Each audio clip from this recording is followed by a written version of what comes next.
Hello বন্ধুরা, একটা mini blog তোমাদের সাথে আমি শেয়ার করছি।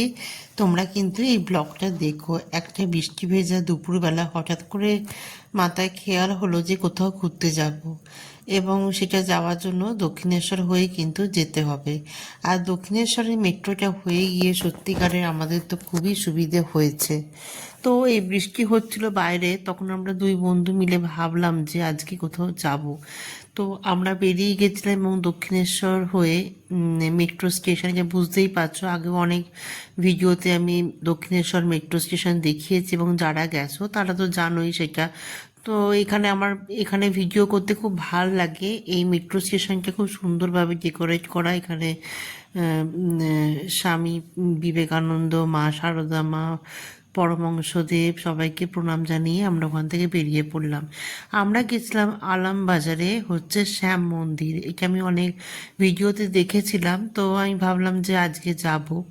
সেখান থেকে আমরা রিক্সা করে, দক্ষিণেশ্বর মেট্রো থেকে হেঁটেও যাওয়া যায়, 15 মিনিট লাগে, কিন্তু ভীষণ বৃষ্টি তারপরে কাদা ফাদা ছিল বলে আমরা ভাবছিলাম যে রিক্সা করেই যাব।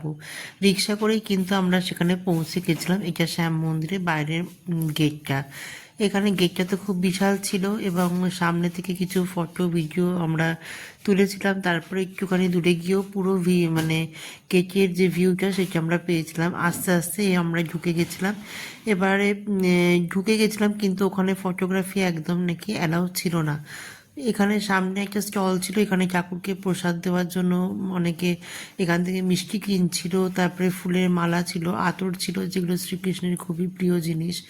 তো এখান থেকে আমরা কিছু ফটোগ্রাফি নিয়েছিলাম, কিন্তু একদম অ্যালাউ ছিল না। ভেতরে গিয়েও খুবই অল্প ফটোগ্রাফি ভিডিও আমরা করতে পেরেছি, কিন্তু অনেকক্ষণ আমরা ওখানে সময় কাটিয়েছি। অনেকক্ষণ আমরা বসেছিলাম, ঠাকুরের নাম কীর্তন হচ্ছিল, ওখানে শুনছিলাম। সময়টা খুব ভালোই কেটেছে, কিন্তু পুরোপুরি ভিডিও এখানে করতে পারিনি। যেটুকু পেরেছি সেটুকুই তোমাদের সামনে আমি তুলে ধরছি। মন্দিরটা খুব সুন্দরভাবে ডেকোরেশনটা ছিল। এখানে শ্রীকৃষ্ণ, রাধা জির এখানে মূর্তি ছিল, শ্যাম মূর্তি ছিল। এখানে একটা খুব বড় সুন্দর একটা ছাদের মতো ছিল। তো এখানে পুজো দিয়ে আমরা যখন বেরিয়ে এলাম, তখনও ওখানে দাঁড়িয়ে কিছু ভিডিও করছিলাম। কাজটা বেশ সুন্দর ছিল, গেটের যে কারুকার্য ছিল ভীষণ সুন্দরই ছিল। যেটুকু পেরেছি ভেতরের ভিডিও করেছি, কিন্তু বেশি ভিডিও ওখানে করতেও দিচ্ছিল না। এখানে একটুখানি আমাদেরকে সবার মাথাতে কি পরিয়ে দিয়েছিলেন। এইভাবেই আমাদের ব্লগটা শেষ হলো। তারপর রিক্সা করে আমরা সেই আবার ফিরলাম বালি ব্রিজের কাছে। আমরা দক্ষিণেশ্বরের ওখানে পৌঁছে গেলাম। এটা জায়গাটার দিকে তো বুঝতেই পারছো। তারপর মেট্রো ধরলাম, বাড়ি চলে এলাম।